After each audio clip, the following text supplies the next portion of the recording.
क्या आपने कभी नोटिस किया है, कुछ लोग कमरे में आते ही माहौल बदल देते हैं। वे सबसे ज़्यादा सुंदर नहीं होते, सबसे अमीर भी नहीं, सबसे ज़्यादा बोलने वाले भी नहीं, लेकिन फिर भी लोग उनकी ओर खींचे चले आते हैं, जैसे उनके अंदर कोई अदृश्य चुंबक लगा हो।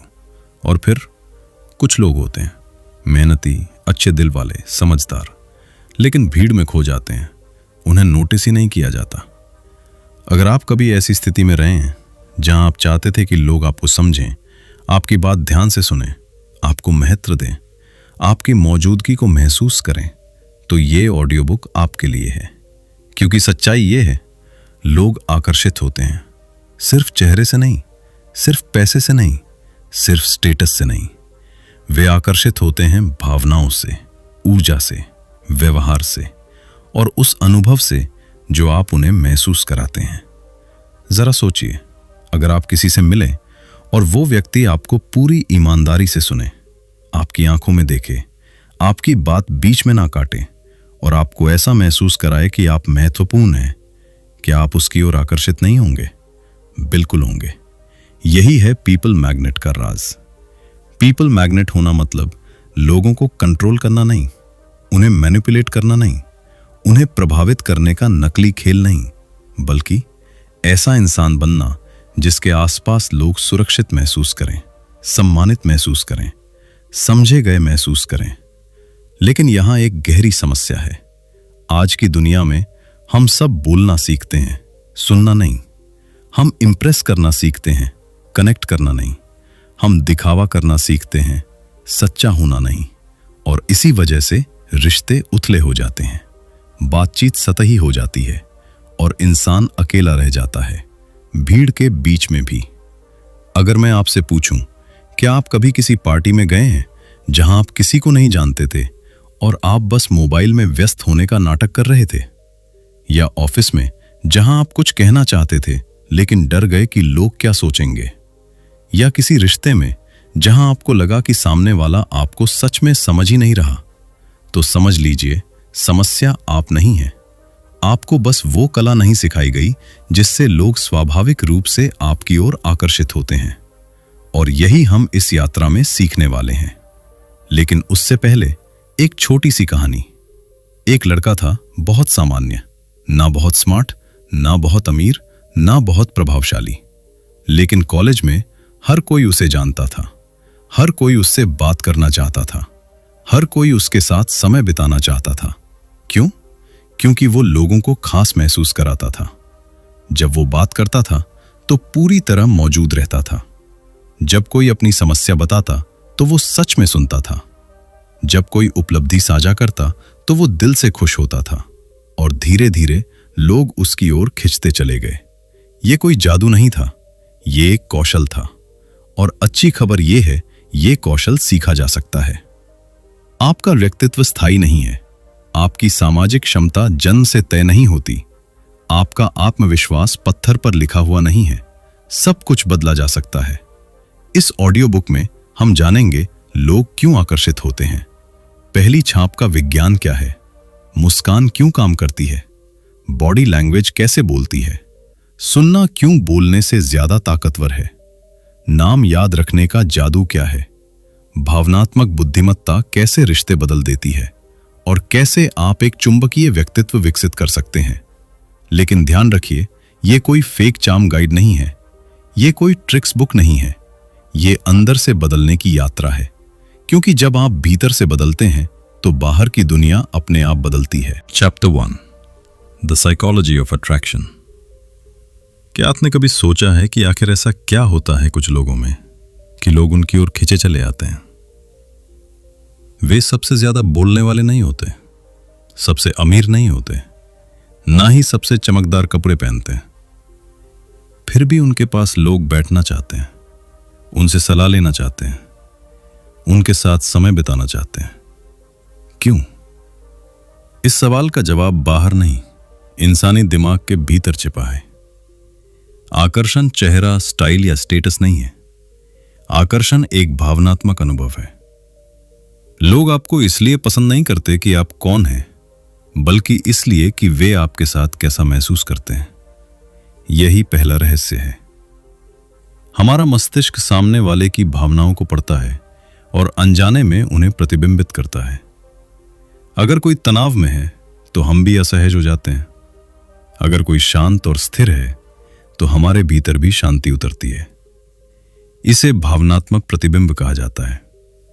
इसलिए अगर आप भीतर से असुरक्षित हैं और लगातार सोच रहे हैं कि लोग क्या सोचेंगे, तो आपकी ऊर्जा वही संदेश देगी। लेकिन यदि आप स्थिर हैं, स्वीकार करने वाले हैं, ध्यान से सुनने वाले हैं, तो सामने वाला सुरक्षित महसूस करेगा और इंसान वहीं रहना चाहता है जहां उसे सुरक्षा मिलती है। एक ऑफिस में 2 सहकर्मी थे। पहला प्रतिभाशाली था, लेकिन हर समय खुद को साबित करने में लगा रहता था। दूसरा कम बोलता था, लेकिन ध्यान से सुनता था और सामने वाले को महत्व देता था। कुछ महीनों बाद लोग दूसरे के पास अधिक आने लगे। कारण साफ था, पहला खुद को महत्वपूर्ण बना रहा था, दूसरा दूसरों को महत्वपूर्ण महसूस करा रहा था। मानव मस्तिष्क 3 चीजें खोजता है: सुरक्षा, सम्मान और स्वीकृति। अगर आप जज नहीं करते, बीच में नहीं रोकते और भावनाओं को मान्यता देते हैं, तो आप सुरक्षित स्थान बन जाते हैं। आकर्षण वहीं जन्म लेता है। अगर आप चाहते हैं कि लोग आपकी ओर आकर्षित हों, तो यह पूछना छोड़ दें कि आप कैसे दिख रहे हैं। यह पूछना शुरू करें कि सामने वाला आपके साथ कैसा महसूस कर रहा है। यहीं से आपकी यात्रा शुरू होती है। Chapter 2, the science of first impressions. कल्पना कीजिए कि आप एक कमरे में प्रवेश करते हैं। दरवाजा खुलता है और कुछ निगाहें आपकी ओर उठती हैं। बस कुछ सेकंड गुजरते हैं और निर्णय हो चुका होता है। किसी ने सोचा आप आत्मविश्वासी हैं, किसी ने आपको घबराया हुआ माना, किसी ने दिलचस्प और किसी ने साधारण।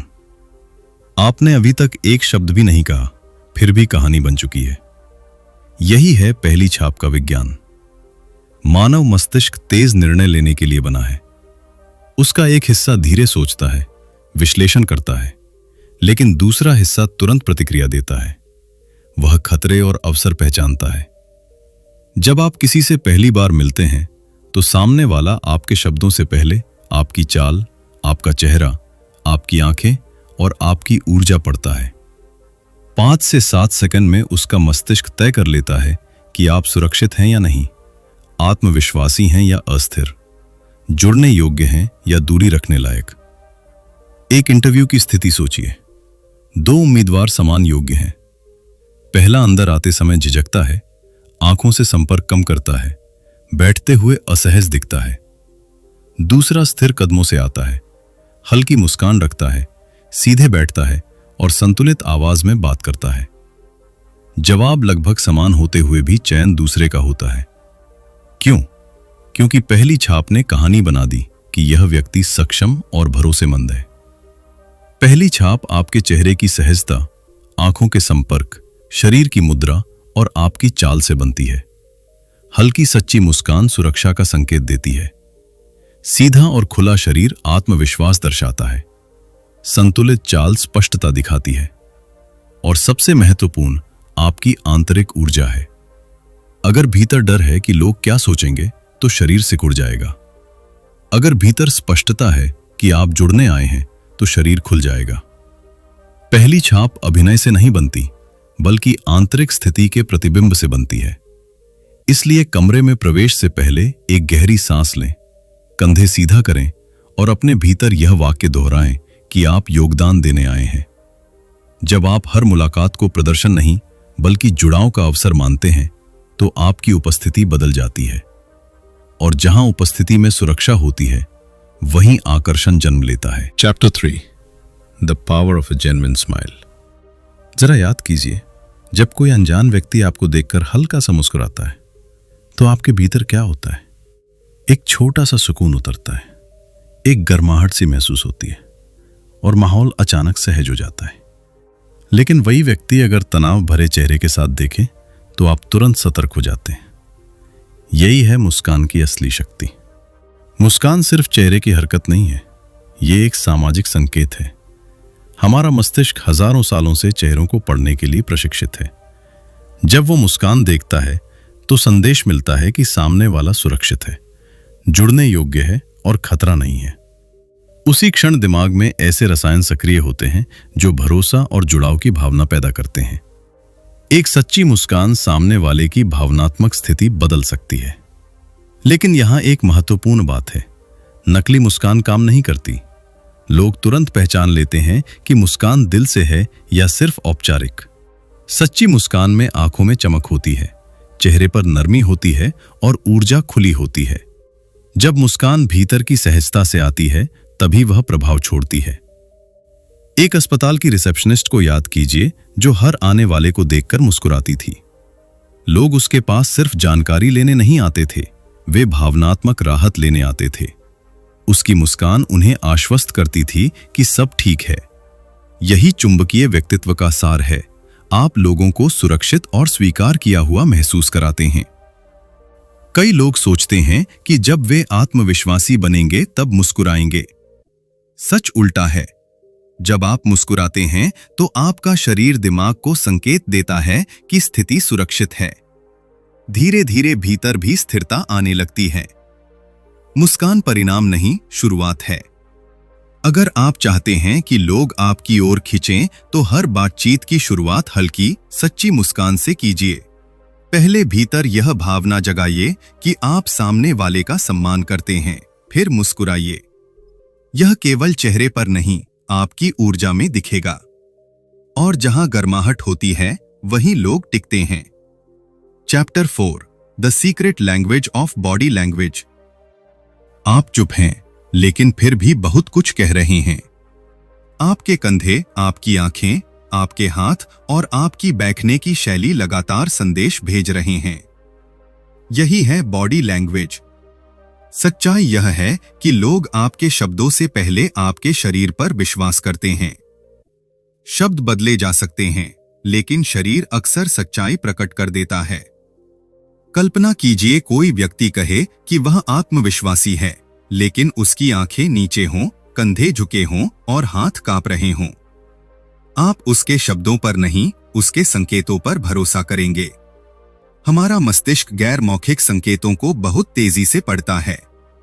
आप क्या कहते हैं उससे अधिक महत्वपूर्ण यह है कि आप कैसे कहते हैं। चुंबकीय लोग अक्सर खुले शरीर के साथ दिखाई देते हैं। उनके कंधे सीधे होते हैं, छाती हल्की खुली होती है और हाथ बंधे हुए नहीं होते। यह मुद्रा संदेश देती है कि वे सुरक्षित हैं और जुड़ने के लिए तैयार हैं। इसके विपरीत जब शरीर सिकुड़ा हो, हाथ क्रॉस हो या आंखें इधर-उधर भाग रही हों, तो असहजता का संकेत जाता है। लोग शब्द नहीं पढ़ते, वे संकेत पढ़ते हैं। आंखों का संपर्क विश्वास बनाता है। जब आप संतुलित तरीके से सामने वाले की आंखों में देखते हैं तो वह सम्मानित महसूस करता है। बहुत कम संपर्क असुरक्षा दिखाता है और बहुत अधिक संपर्क आक्रामकता। संतुलन ही आकर्षण है। इसी तरह हाथों की खुली स्थिति भरोसा जगाती है। छिपे हुए हाथ अवचेतन स्तर पर संदेह पैदा कर सकते हैं। स्थिरता भी महत्वपूर्ण है। अनावश्यक हरकतें घबराहट दिखाती हैं, जबकि शांत और संतुलित शरीर आत्मविश्वास का संकेत देता है। दिलचस्प बात यह है कि शरीर केवल भावना का परिणाम नहीं है, वह भावना को बदल भी सकता है। यदि आप सीधा खड़े होते हैं, गहरी सांस लेते हैं और खुली मुद्रा अपनाते हैं, तो मन भी धीरे धीरे स्थिर होने लगता है। बॉडी लैंग्वेज अभिनय नहीं, आंतरिक स्पष्टता का प्रतिबिंब है। जब भीतर शांति होती है तो बाहर खुलापन दिखाई देता है। और जब आपका शरीर यह संदेश देता है कि आप सहज और सम्मानजनक हैं, तो लोग स्वाभाविक रूप से आपकी ओर आकर्षित होते हैं। Chapter 5 the art of active listening. आपको किस तरह के लोग पसंद हैं? वे जो लगातार अपनी उपलब्धियां और कहानियां सुनाते रहते हैं, या वे जो आपकी बात सच में सुनते हैं? लगभग हर व्यक्ति दूसरा विकल्प चुनेगा। हम उन लोगों की ओर आकर्षित होते हैं जो हमें महसूस कराते हैं कि हमारी आवाज मायने रखती है। फिर भी विडंबना यह है कि हम सब सुना जाना चाहते हैं, पर बहुत कम लोग सच में सुनना जानते हैं। अक्सर बातचीत के दौरान सामने वाला बोल रहा होता है और हम अपने जवाब की तैयारी कर रहे होते हैं। वो अपनी समस्या साझा कर रहा होता है और हम समाधान सोच रहे होते हैं। वो अपनी खुशी बता रहा होता है और हम अपनी कहानी जोड़ने की योजना बना रहे होते हैं। हम सुन नहीं रहे होते, बस अपनी बारी का इंतजार कर रहे होते हैं। यही वो जगह है जहां अधिकांश लोग गहरा जुड़ाव बनाने से चूक जाते हैं। सक्रिय सुनना केवल शब्द सुनना नहीं है, ये ध्यान देना है, भावनाओं को समझना है और सामने वाले को यह एहसास दिलाना है कि आप पूरी तरह उपस्थित हैं। जब कोई अपने अनुभव साझा करता है, उसके मस्तिष्क में आनंद से जुड़े रसायन सक्रिय होते हैं। यदि आप उसे बिना बाधा के बोलने का अवसर देते हैं, तो आप उसे भावनात्मक सुरक्षा दे रहे होते हैं। दिमाग उस व्यक्ति को याद रखता है जिसके सामने वो अच्छा महसूस करता है। कल्पना कीजिए एक युवक जो शिकायत करता था कि लोग उसे गंभीरता से नहीं लेते।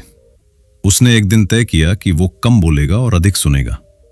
उसने सवाल पूछे, ध्यान से सुना और बीच में नहीं टोका। कुछ ही दिनों में लोग उसके पास खुलने लगे। कारण सरल था, उसने लोगों को जगह दी, और जगह देना सम्मान का सबसे बड़ा रूप है। जो व्यक्ति सुन सकता है वो स्थिर होता है। वो अपनी असुरक्षा छिपाने के लिए शोर नहीं करता, वो शांत रहकर समझने की कोशिश करता है। और जहां समझ है वहीं भरोसा है।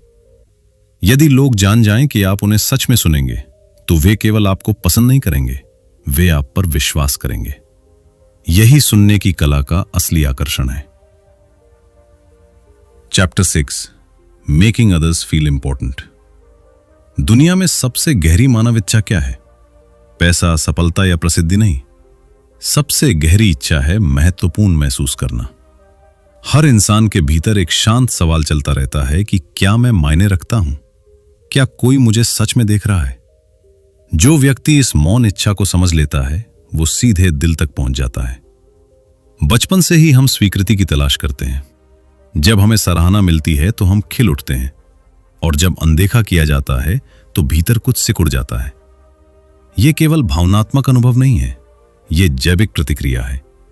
जब कोई हमारी सच्ची प्रशंसा करता है तो हमारे मस्तिष्क में आनंद से जुड़े तंत्र सक्रिय हो जाते हैं। आत्मविश्वास बढ़ता है और हम स्वाभाविक रूप से उस व्यक्ति की ओर आकर्षित होते हैं जिसने हमें वो एहसास दिया। कल्पना कीजिए एक शांत छात्र की जिसे उसकी शिक्षिका ने कहा कि उसकी सोच गहरी है। एक वाक्य ने उसका दृष्टिकोण बदल दिया, क्योंकि पहली बार उसने महसूस किया कि कोई उसे देख रहा है। हम सब उसी छात्र की तरह हैं, हमें सिर्फ देखा और पहचाना जाना है। लोग दूर तब होते हैं जब वे अनदेखा महसूस करते हैं। जब आप किसी की बात काटते हैं या फोन में व्यस्त रहते हैं, तो अनजाने में संदेश जाता है कि वो प्राथमिकता नहीं है। लेकिन जब आप नाम लेकर बात करते हैं, ध्यान से सुनते हैं और छोटी छोटी कोशिशों की सराहना करते हैं, तो आप ये कहते हैं कि वो महत्वपूर्ण है। यही अंतर आकर्षण बनाता है। सच्ची प्रशंसा चापलूसी से अलग होती है। वो विशिष्ट, ईमानदार और समय पर होती है। सामान्य शब्दों की जगह जब आप किसी की खास विशेषता पहचानते हैं, तो जुड़ाव गहरा होता है। महत्वपूर्ण महसूस कराना खुद को छोटा करना नहीं है, बल्कि अपनी आंतरिक स्थिरता दिखाना है। जो व्यक्ति खुद पर भरोसा करता है, वही दूसरों की अच्छाई स्वीकार कर सकता है। अगर आप चाहते हैं कि लोग आपकी ओर खिंचें, तो उन्हें वो दीजिए जिसकी उन्हें सबसे अधिक आवश्यकता है: ध्यान, सम्मान और मान्यता।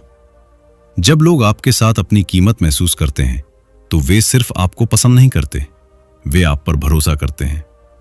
और यही चुंबकीय व्यक्तित्व का असली रहस्य। Chapter 7, the psychology of remembering names. भीड़ भरे कमरे में यदि अचानक कोई आपका नाम पुकारे, तो आप तुरंत मुड़ते हैं। आपका नाम सिर्फ एक शब्द नहीं, आपकी पहचान है। उसमें आपका इतिहास, आपका अनुभव और आपका अस्तित्व छिपा होता है। जब कोई आपका नाम याद रखता है, तो आपको महसूस होता है कि उसने आपको देखा और स्वीकार किया है। यही कारण है कि नाम याद रखना चुंबकीय व्यक्तित्व का एक शक्तिशाली साधन है। जब कोई कहता है, अमन तुम कैसे हो, या रीमा तुमने बहुत अच्छा किया, तो भीतर एक हल्की गर्माहट पैदा होती है। दिमाग इसे व्यक्तिगत ध्यान के रूप में दर्ज करता है। सामान्य बातचीत और नाम लेकर बातचीत में फर्क यही है कि नाम व्यक्ति को भीड़ से अलग कर देता है। वो संदेश देता है कि आप उसके लिए खास हैं। अक्सर हम नाम इसलिए भूल जाते हैं क्योंकि हम सुनते ही नहीं। सामने वाला अपना नाम बताता है और हमारा ध्यान इस बात पर होता है कि हमें आगे क्या कहना है। नाम कानों तक आता है, पर दिमाग में दर्ज नहीं होता। जो चीज ध्यान नहीं पाती वो टिकती भी नहीं। इसलिए नाम याद रखने का पहला कदम है सच में सुनना। जब कोई अपना नाम बताए तो उसे दोहराएं। यह न केवल स्मृति को मजबूत करता है बल्कि सामने वाले को भी महसूस कराता है कि आपने ध्यान दिया। नाम को किसी छवि या विशेषता से जोड़ना भी मदद करता है, और यदि जरूरी हो तो मुलाकात के बाद उसे लिख लेना भी उपयोगी है। बातचीत में संतुलित तरीके से नाम लेना जुड़ाव को और गहरा करता है। नाम सिर्फ पहचान नहीं, सम्मान भी है। जब कोई आपका नाम सही लेता है तो आप विशेष महसूस करते हैं। नेतृत्व में भी यही सिद्धांत काम करता है। जो व्यक्ति दूसरों के नाम जानता है वो दूरी घटा देता है और विश्वास बढ़ा देता है। नाम लेना यह कहने जैसा है कि मैं तुम्हें देखता हूं। अगर आप कभी नाम भूल जाएं तो ईमानदारी से पूछ लें। यह दिखावा करने से बेहतर है। सच्चाई भरोसा बढ़ाती है। जब आप किसी का नाम लेते हैं तो आप उसे भीड़ से अलग कर देते हैं। यही छोटे कदम गहरे जुड़ाव की शुरुआत करते हैं, और जहां जुड़ाव है वहीं आकर्षण स्वाभाविक रूप से जन्म लेता है। Chapter 8, emotional intelligence and human connection. कल्पना कीजिए आप किसी से बात कर रहे हैं। शब्द सामान्य हैं, बातचीत साधारण है, लेकिन भीतर एक संकेत आता है कि सब ठीक नहीं है। सामने वाला कहता है कि वो ठीक है, फिर भी उसकी आवाज थकी हुई है, चेहरा थोड़ा कठोर है और आंखों में चमक नहीं है। यही वो क्षण है जहां भावनात्मक बुद्धिमत्ता शुरू होती है। चुंबकीय व्यक्तित्व केवल शब्द नहीं सुनता, वो भावनाएं पढ़ता है। भावनात्मक बुद्धिमत्ता का अर्थ है अपनी भावनाओं को पहचानना, दूसरों की भावनाओं को समझना और परिस्थिति के अनुसार संतुलित प्रतिक्रिया देना। यह किताबों से नहीं, जागरूकता से विकसित होती है। रिश्ते तर्क से कम और भावना से अधिक चलते हैं। लोग अक्सर ये भूल जाते हैं कि आपने क्या कहा था, लेकिन वे ये याद रखते हैं कि आपने उन्हें कैसा महसूस कराया। एक कंपनी में 2 प्रबंधक थे। पहला परिणामों पर केंद्रित और सख्त था, दूसरा औसत कौशल वाला था, लेकिन टीम की भावनाओं को समझता था। जब तनाव बढ़ता वो पूछता कि सब ठीक है या नहीं। जब गलती होती वो पहले समझता फिर सुधार करता। समय के साथ उसकी टीम अधिक मजबूत और वफादार बनी। कारण सरल था, भावनात्मक समझ स्थायी संबंध बनाती है। भावनात्मक बुद्धिमत्ता आत्म जागरूकता से शुरू होती है। यदि आप अपनी ही भावनाओं को नहीं पहचानते तो दूसरों को कैसे समझेंगे? प्रतिक्रिया से पहले रुकना, गुस्से के क्षण में सांस लेना और सहानुभूति से सोचना इस प्रक्रिया का हिस्सा है। जब आप पूछते हैं कि अगर मैं उसकी जगह होता तो कैसा महसूस करता, तो दृष्टिकोण बदल जाता है। चेहरे के छोटे संकेत, आवाज का उतार चढ़ाव और शब्दों का चयन बहुत कुछ बताते हैं। यदि कोई मुस्कुराते हुए भी भीतर से थका हुआ है तो उसे महसूस किया जा सकता है। जब आप धीरे से पूछते हैं कि क्या वो सच में ठीक है, तो अक्सर दिल खुल जाता है। लोग वहां जाते हैं जहां वे भावनात्मक रूप से सुरक्षित महसूस करते हैं। भावनात्मक ताकत शोर में नहीं, शांति में है। जो व्यक्ति खुद को समझता है और दूसरों को स्वीकार करता है वही गहरे स्तर पर जुड़ता है, और जब जुड़ाव गहरा होता है तो आकर्षण स्वाभाविक रूप से जन्म लेता है। Chapter 9, confidence versus ego. क्या आपने कभी किसी ऐसे व्यक्ति से मुलाकात की है जो शुरुआत में बेहद आत्मविश्वासी लगा, लेकिन कुछ ही मिनटों में उसकी उपस्थिति भारी लगने लगी? वो अपनी उपलब्धियां गिनाता रहा, अपनी तारीफ करता रहा और दूसरों को सुधारता रहा।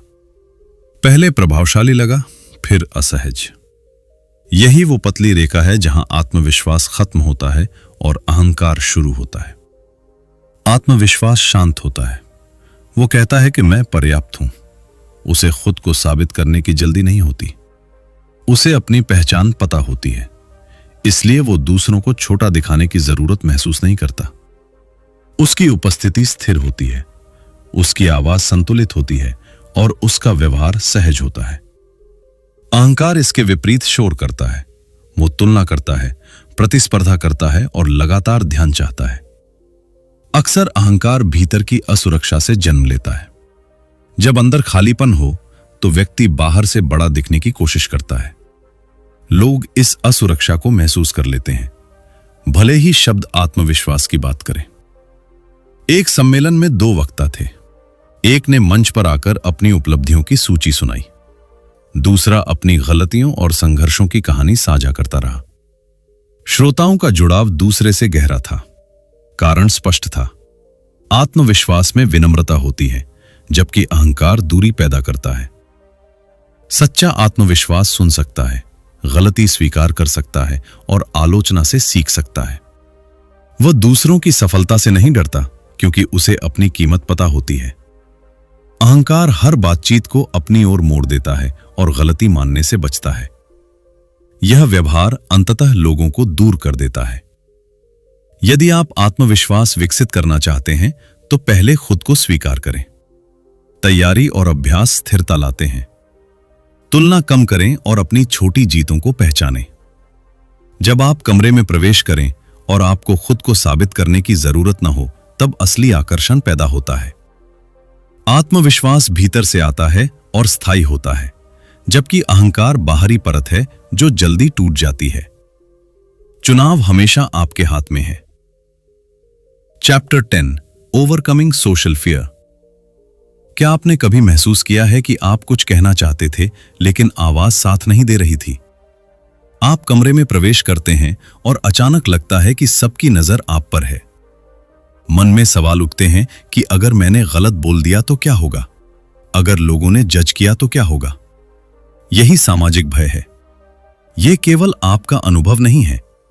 जिन लोगों को आप आत्मविश्वासी समझते हैं, वे भी कभी इसी डर से गुजरे हैं। फर्क इतना है कि उन्होंने डर के बावजूद कदम बढ़ाया। हमारा मस्तिष्क सुरक्षा चाहता है। प्राचीन समय में समूह से अस्वीकार होना खतरनाक था, इसलिए आज भी दिमाग अस्वीकृति को खतरे की तरह देखता है। भीड़ में खड़े होते ही भीतर अलार्म बजता है और शरीर प्रतिक्रिया देता है। दिल तेज धड़कता है, हाथ पसीजते हैं, आवाज कांपती है। लेकिन यह वास्तविक खतरा नहीं है, यह अनुमान है। हम अपनी गलतियों को बढ़ा चढ़ाकर देखते हैं, जबकि लोग अपनी ही दुनिया में व्यस्त रहते हैं। सामाजिक भय का असली कारण लोगों का जजमेंट नहीं, बल्कि अपनी बनाई हुई परफेक्ट छवि के टूटने का डर है।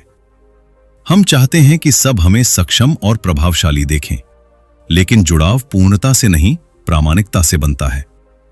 जब आप स्वीकार करते हैं कि आप इंसान हैं और गलती संभव है, तभी दबाव कम होता है। डर को तोड़ने का रास्ता छोटे कदमों से शुरू होता है। एक व्यक्ति से बातचीत शुरू करें। एक मीटिंग में एक सवाल पूछें। किसी अनजान को नमस्ते कहें। ध्यान खुद से हटाकर सामने वाले पर रखें। जब फोकस इस बात पर होता है कि आप कैसे दिख रहे हैं, तो डर बढ़ता है। जब फोकस इस बात पर होता है कि आप कैसे योगदान दे सकते हैं, तो डर कम हो जाता है। शरीर को सीधा रखें, गहरी सांस लें और आंखों में देखें। शरीर का संतुलन मन को संकेत देता है कि स्थिति सुरक्षित है। याद रखिए, हर कोई आपको पसंद नहीं करेगा और यह ठीक है। अस्वीकृति असफलता नहीं, चयन है। जब आप बार बार डर के पार जाते हैं, तो मस्तिष्क सीखता है कि यह सुरक्षित है। और जब डर कमजोर होता है, आपका व्यक्तित्व खिलने लगता है। Chapter 11, the art of magnetic conversations. कुछ लोगों के साथ बातचीत सहज बहती है, समय का पता ही नहीं चलता, जबकि कुछ लोगों के साथ कुछ मिनट भी भारी लगते हैं। फर्क शब्दों में कम और ऊर्जा में ज्यादा होता है। आकर्षक वार्तालाप किसी खास विषय का खेल नहीं, बल्कि ध्यान, जिज्ञासा और संतुलन का परिणाम है। अक्सर बातचीत इसलिए टूटती है क्योंकि हम प्रभावित करने की कोशिश करते हैं।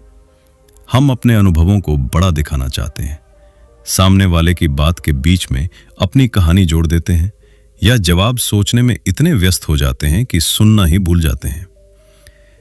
जब बातचीत प्रतियोगिता बन जाती है तो जुड़ाव खत्म हो जाता है, लेकिन जब बातचीत खोज बनती है तो गहराई पैदा होती है।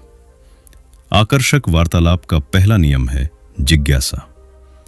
दिलचस्प बनने की कोशिश मत कीजिए, दिलचस्पी लीजिए। जब आप सच्चे मन से पूछते हैं कि सामने वाला किसी काम में कैसे आया या उसे किसी अनुभव से क्या सीख मिली, तो वह खुलने लगता है। खुलापन जुड़ाव को जन्म देता है। लोग उन लोगों की ओर आकर्षित होते हैं जो उनमें वास्तविक रुचि दिखाते हैं। संतुलन भी उतना ही आवश्यक है। केवल सवाल पूछना बातचीत को पूछताछ बना देता है और केवल बोलना उसे एकालाप बना देता है। सही तरीका यह है कि सामने वाला बोले, आप ध्यान से सुने, फिर अपना छोटा सा अनुभव जोड़ें और फिर उसे वापस आमंत्रित करें। यह ऊर्जा का आदान प्रदान है, जैसे पिंग पोंग। गहराई जोड़ने से बातचीत बदल जाती है। सतही सवालों की जगह जब आप पूछते हैं कि इस समय वो किस बात को लेकर उत्साहित है या हाल की सबसे बड़ी सीख क्या रही, तो संवाद अर्थपूर्ण बनता है। आवाज का टोन, विराम और हल्का हास्य भी प्रभाव डालते हैं। स्थिर आवाज भरोसा देती है और संतुलित विराम बात को वजन देता है। आकर्षक वार्तालाप का सार यही है कि आप सामने वाले को महसूस कराएं कि वो सुना और समझा जा रहा है। ज्ञान का प्रदर्शन प्रभावित कर सकता है, लेकिन ध्यान का उपहार दिल जीतता है। जब आप सच में ध्यान देते हैं, लोग आपके पास लौटते हैं। Chapter 12, the transformative power of appreciation. याद कीजिए जब किसी ने दिल से कहा हो कि आपने आज बहुत अच्छा काम किया, या आपकी बात ने सच में सोचने पर मजबूर किया। शायद उस क्षण आपके चेहरे पर मुस्कान आई होगी और भीतर आत्मविश्वास की हल्की लहर उठी होगी। कुछ ही शब्द थे, लेकिन प्रभाव गहरा था। यही है प्रशंसा की असली ताकत। हम सभी सराहना चाहते हैं, फिर भी देने में कंजूसी करते हैं। कभी डर होता है कि सामने वाला घमंडी न हो जाए, कभी असुरक्षा कि उसकी तारीफ करने से हम छोटे न दिखें। लेकिन सच्चाई यह है कि जो व्यक्ति दूसरों की अच्छाई पहचान सकता है, वही वास्तव में आत्मविश्वासी होता है। असुरक्षित व्यक्ति तुलना करता है, सुरक्षित व्यक्ति सराहता है। सच्ची प्रशंसा और चापलूसी में अंतर समझना जरूरी है। चापलूसी स्वार्थ से जन्म लेती है, जबकि प्रशंसा ईमानदारी से। जब आप किसी की विशेषता को स्पष्ट रूप से पहचानते हैं, तो सामने वाला महसूस करता है कि आपने सच में ध्यान दिया। सामान्य शब्दों की जगह विशिष्ट और समय पर कही गई बात अधिक प्रभाव छोड़ती है। एक टीम में काम करने वाला युवक चुप रहता था। उसके मैनेजर ने कहा कि वह कम बोलता है, लेकिन जब बोलता है तो स्पष्ट और सटीक बोलता है। बस इतना कहना काफी था। युवक ने खुद को अलग नजर से देखना शुरू किया।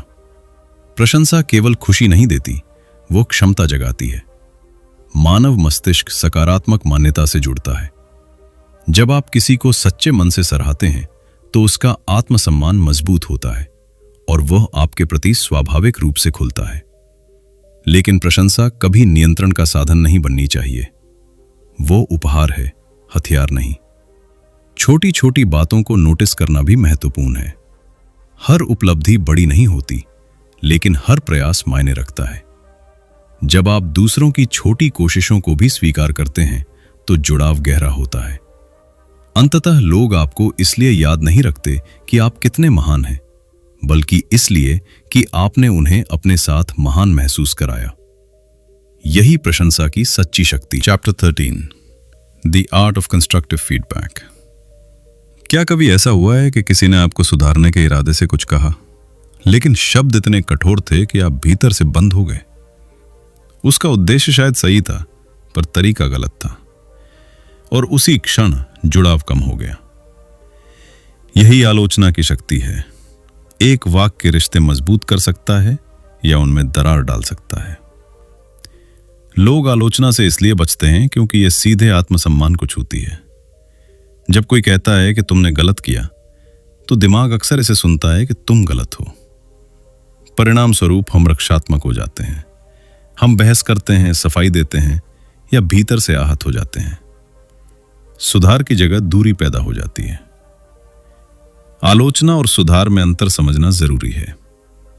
आलोचना व्यक्ति पर केंद्रित होती है, सुधार व्यवहार पर। यदि आप कहते हैं कि तुम हमेशा गलती करते हो, तो यह हमला है। यदि आप कहते हैं कि यह हिस्सा थोड़ा और स्पष्ट हो सकता है, तो यह सहयोग है। शब्द बदलते ही ऊर्जा बदल जाती है।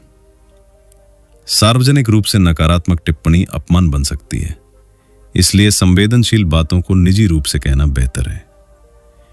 पहले प्रयास की सराहना करें, फिर सुझाव दें और आरोप लगाने की जगह साझेदारी का भाव रखें। जब आप कहते हैं कि हम इसे बेहतर कर सकते हैं तो सामने वाला सुरक्षित महसूस करता है। चुंबकीय व्यक्तित्व आलोचना लेना भी जानता है। यदि कोई सुझाव दे तो तुरंत बचाव में न जाएं। रुकें, सुनें और पूछें कि आप कैसे सुधार सकते हैं। यह परिपक्वता दर्शाता है। हर बात पर प्रतिक्रिया देना जरूरी नहीं होता। कभी कभी चुप रहना भी संबंध बचाता है। अंततः लोग उस व्यक्ति के पास रहना चाहते हैं जो उन्हें गिराता नहीं बल्कि उठाता है। सही होना पर्याप्त नहीं, संवेदनशील होना आवश्यक है।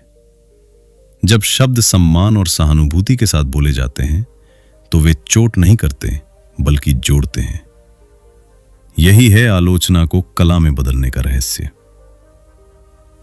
Chapter 14, the magic of empathy.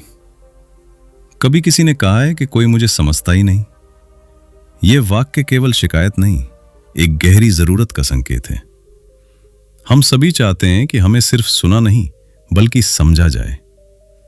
समझे जाने का एहसास अकेलेपन को कम करता है और दिलों के बीच दूरी मिटा देता है। जो व्यक्ति सच में समझ सकता है वही सच्चा जुड़ाव बना सकता है। सहानुभूति का अर्थ केवल सिर हिलाना या शांत रहना नहीं है। इसका अर्थ है कुछ पल के लिए खुद को सामने वाले की जगह रखना। जब आप मन में पूछते हैं कि अगर मैं उसकी स्थिति में होता तो कैसा महसूस करता, तभी वास्तविक समझ शुरू होती है। यही प्रश्न संबंधों को गहराई देता है। अक्सर हम जल्दी समाधान देने लगते हैं। हमें लगता है कि सामने वाला दुखी है तो उसे तुरंत ठीक कर देना चाहिए। लेकिन हर भावना को ठीक करने की जरूरत नहीं होती। कभी कभी केवल यह कहना कि मैं समझ सकता हूं कि यह कठिन है काफी होता है। सलाह से ज्यादा लोग उपस्थिति चाहते हैं। सहानुभूति और दया में भी अंतर है। दया दूरी बनाती है, सहानुभूति समानता लाती है। दया में ऊपर से नीचे देखने का भाव होता है, जबकि सहानुभूति में साथ खड़े होने का। जब आप किसी की भावना को मान्यता देते हैं तो आप उसे छोटा नहीं करते बल्कि उसे स्वीकार करते हैं। यही स्वीकार्यता जुड़ाव का आधार है। अगली बार जब कोई अपनी समस्या साझा करे तो तुरंत समाधान देने से पहले उसकी भावना पहचानें। कहें कि आप समझ सकते हैं कि यह कठिन रहा होगा। फिर पूछें कि आप कैसे मदद कर सकते हैं। यह सरल अभ्यास बातचीत को बदल देता है। लोग उस व्यक्ति को याद रखते हैं जिसने उनके संघर्ष में उनका साथ दिया। सहानुभूति का अर्थ है दूसरों की खुशी में सच्ची खुशी और उनके दर्द में सच्ची उपस्थिति। जब आप किसी को महसूस कराते हैं कि वो अकेला नहीं है, तब भरोसा जन्म लेता है। और जहां भरोसा है वहीं चुंबकीय व्यक्तित्व का हृदय धड़कता है। Chapter 15, the influence of positive energy. क्या आपने कभी महसूस किया है कि कुछ लोगों के पास बैठते ही मन हल्का हो जाता है? वे बहुत बोलते नहीं लेकिन उनके आसपास सुकून होता है। वहीं कुछ लोग ऐसे भी होते हैं जिनके साथ कुछ ही मिनटों में थकान महसूस होने लगती है। वे हर बात में समस्या देखते हैं, शिकायत करते हैं और वातावरण भारी बना देते हैं। अंतर शब्दों में कम और ऊर्जा में अधिक होता है। ऊर्जा दिखाई नहीं देती लेकिन महसूस होती है। आप कमरे में प्रवेश करते हैं तो लोग केवल आपके कपड़े या शब्द नहीं देखते, वे आपकी भावनात्मक स्थिति महसूस करते हैं। यदि आप तनाव लेकर चलते हैं तो वो वातावरण में फैलता है। यदि आप शांत और स्थिर हैं तो आसपास भी वही शांति उतरती है। आपकी उपस्थिति ही संदेश बन जाती है। सकारात्मक ऊर्जा का अर्थ हर समय मुस्कुराते रहना नहीं है। यह नकली उत्साह नहीं है। इसका मतलब है परिस्थिति चाहे जैसी हो, आप संतुलित रहें। आप शिकायत से पहले समाधान सोचें, आलोचना से पहले समझने की कोशिश करें और समस्या में भी संभावना देखें। यही परिपक्वता है और परिपक्वता आकर्षक होती है। दो सहकर्मियों की कल्पना कीजिए। एक हर दिन काम की शिकायत करता है, दूसरा वही काम करते हुए भी सीख और अवसर की बात करता है। समय के साथ लोग दूसरे के पास बैठना पसंद करने लगते हैं। कारण सरल है, लोग कठिनाइयों से नहीं, नकारात्मकता से दूर भागते हैं। हम स्वाभाविक रूप से उस वातावरण की ओर जाते हैं जहां हमें हल्कापन महसूस हो। सकारात्मक ऊर्जा विकसित करने के लिए आत्म जागरूकता जरूरी है। दिन में कुछ क्षण रुककर पूछिए कि आप किस मनस्थिति में हैं। अपने शब्दों का चयन बदलिए और छोटी छोटी चीजों के लिए कृतज्ञता महसूस कीजिए। भावनाएं दबाइए नहीं, उन्हें स्वीकार कीजिए, लेकिन उनमें अटके मत रहिए। जब आप भीतर से शांत होते हैं तो ऊर्जा स्वाभाविक रूप से उजली होती है। अंततः लोग उस व्यक्ति के पास रहना चाहते हैं जिसकी उपस्थिति सुकून देती है। जब आपकी ऊर्जा संतुलित और खुली होती है तो आपको अधिक बोलने की जरूरत नहीं पड़ती। आपकी मौजूदगी ही आकर्षण बन जाती है। Chapter 16 social influence and authentic leadership. कल्पना कीजिए एक कमरे में बहस चल रही है। आवाजें ऊंची हैं, राय अलग अलग हैं। तभी कोई शांत स्वर में कहता है कि हम सब एक ही लक्ष्य चाहते हैं, चलिए एक पल रुककर सोचते हैं। अचानक माहौल बदल जाता है, लोग सुनने लगते हैं। यही सामाजिक प्रभाव है। यह पद या शोर से नहीं बल्कि विश्वास और स्थिरता से जन्म लेता है। प्रभाव का अर्थ नियंत्रण नहीं, दिशा देना है। नियंत्रण डर पैदा करता है, प्रभाव भरोसा बनाता है।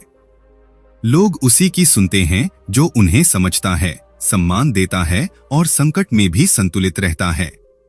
यदि आपने सुनना, सहानुभूति और सराहना सीखी है तो प्रभाव स्वाभाविक रूप से विकसित होगा। एक टीम में ऐसा व्यक्ति भी होता है जिसके पास कोई औपचारिक पद नहीं, फिर भी सब उसकी ओर देखते हैं। कारण यह है कि वह निर्णय थोपता नहीं बल्कि सबकी बात सुनकर मार्ग सुझाता है। वह आदेश नहीं देता बल्कि दिशा देता है। यही नेतृत्व का सार है। प्रभाव के आधार में विश्वास होता है जो समय और निरंतरता से बनता है। स्पष्टता भी उतनी ही महत्वपूर्ण है। सरल और साफ शब्द अधिक असर करते हैं। उदाहरण सबसे शक्तिशाली शिक्षक है। यदि आप स्वयं अनुशासन और सम्मान दिखाते हैं तो लोग उसका अनुसरण करते हैं। स्थिरता संकट के समय में सुरक्षा का भाव देती है और विनम्रता नेता को मानवीय बनाती है। जब आप किसी को मनाना चाहते हैं तो आदेश देने की जगह प्रश्न पूछिए। जब लोग निर्णय में शामिल होते हैं तो वे अधिक प्रतिबद्ध होते हैं। करिश्मा केवल आकर्षक व्यक्तित्व नहीं बल्कि उपस्थिति, गर्माहट और क्षमता का संतुलन है। जब आप सच में उपस्थित होते हैं, लोगों को सुरक्षित महसूस कराते हैं और सक्षम दिखाई देते हैं तो प्रभाव स्वाभाविक रूप से जन्म लेता है। याद रखिए, प्रभाव शक्ति है और शक्ति जिम्मेदारी मांगती है। यदि लोग आपकी बात सुनते हैं तो आपके शब्द दिशा तय करेंगे। इसलिए ईमानदारी और सम्मान को आधार बनाइए। नेतृत्व कोई पद नहीं, एक व्यवहार है। जब आप स्थिर, स्पष्ट और संवेदनशील होते हैं तो लोग आपको स्वयं चुनते हैं। यही बिना दबाव के प्रभाव का असली अर्थ है। Chapter 17 building a magnetic personality. अब तक आपने कई कौशल सीखे हैं। मुस्कान, बॉडी लैंग्वेज, सुनने की कला, सहानुभूति, आत्मविश्वास, सकारात्मक ऊर्जा और प्रभाव। लेकिन असली प्रश्न यह है कि इन सब को मिलाकर स्थायी चुंबकीय व्यक्तित्व कैसे बनाया जाए। क्योंकि पीपल मैग्नेट बनना कोई ट्रिक नहीं, ये एक पहचान है। बहुत लोग मानते हैं कि व्यक्तित्व जन्म से तय होता है। वे कहते हैं कि मैं ऐसा ही हूं, मैं ज्यादा सामाजिक नहीं हूं या मैं नेतृत्व के लिए नहीं बना। लेकिन सच्चाई यह है कि व्यक्तित्व रोज की आदतों से बनता है। जब आप रोज ध्यान से सुनते हैं तो आप सुनने वाले व्यक्ति बन जाते हैं। जब आप नियमित रूप से सम्मान देते हैं तो आप सम्मानित बन जाते हैं। छोटी छोटी क्रियाएं मिलकर आपकी पहचान गढ़ती हैं। परिवर्तन 3 स्तरों पर होता है। पहले स्तर पर व्यवहार बदलता है। आप मुस्कुराते हैं, आंखों में देखते हैं और सवाल पूछते हैं। दूसरे स्तर पर सोच बदलती है। आप तुलना कम करते हैं और जिज्ञासा बढ़ाते हैं। तीसरे स्तर पर पहचान बदलती है। आप खुद को उस व्यक्ति के रूप में देखना शुरू करते हैं जो दूसरों को महत्व देता है। जब पहचान बदलती है तो व्यवहार स्वाभाविक और स्थायी हो जाता है। प्रामाणिकता इस निर्माण की नींव है। नकली ऊर्जा लंबे समय तक नहीं टिकती, निरंतरता विश्वास बनाती है। अगर आपका व्यवहार संतुलित और स्थिर है तो लोग सहज महसूस करते हैं। आत्मसम्मान भी जरूरी है। जब आप खुद को स्वीकार करते हैं तो आपका शरीर और ऊर्जा वही संदेश देते हैं। रोज रात को खुद से पूछिए कि आपने आज किसे सच में सुना और किसे महत्वपूर्ण महसूस कराया। ये जागरूकता धीरे धीरे आपके भीतर नई कहानी लिखेगी। करिश्मा शोर में नहीं, उपस्थिति में है। जब आप किसी के साथ हों तो पूरी तरह मौजूद रहें। आज के समय में पूरा ध्यान देना ही असली आकर्षण है। ये यात्रा तुरंत नहीं बदलती, लेकिन निरंतर अभ्यास से पहचान बदलती है। आप वही बनते हैं जिसे आप रोज दोहराते हैं। और जब आपकी पहचान स्थिर, सम्मानजनक और जागरूक हो जाती है, तब चुंबकत्व स्वाभाविक रूप से प्रकट होता है। तो आज की इस पूरी यात्रा में आपने समझा कि चुंबकीय व्यक्तित्व कोई जन्मजात गुण नहीं है। ये मुस्कान से शुरू होता है, सुनने से गहराता है, सहानुभूति से मजबूत होता है और आत्मविश्वास से स्थिर बनता है। पीपल मैग्नेट बनना दूसरों को प्रभावित करने की कला नहीं, बल्कि उन्हें सुरक्षित, महत्वपूर्ण और समझा हुआ महसूस कराने की क्षमता है। याद रखिए, बदलाव एक दिन में नहीं होगा, लेकिन अगर आप हर दिन सिर्फ एक छोटी आदत पर काम करें, किसी को ध्यान से सुने, सच्ची प्रशंसा दें, अपनी ऊर्जा पर ध्यान दें, तो कुछ महीनों में आपकी पहचान बदलने लगेगी। अगर आपको यह वीडियो उपयोगी लगा तो इसे लाइक करें, चैनल को सब्सक्राइब करें और कमेंट में लिखें आज से आप कौन सी एक आदत शुरू करेंगे। याद रखिए, आकर्षण दिखावे से नहीं, व्यक्तित्व से आता है। अगली वीडियो में फिर मिलते हैं।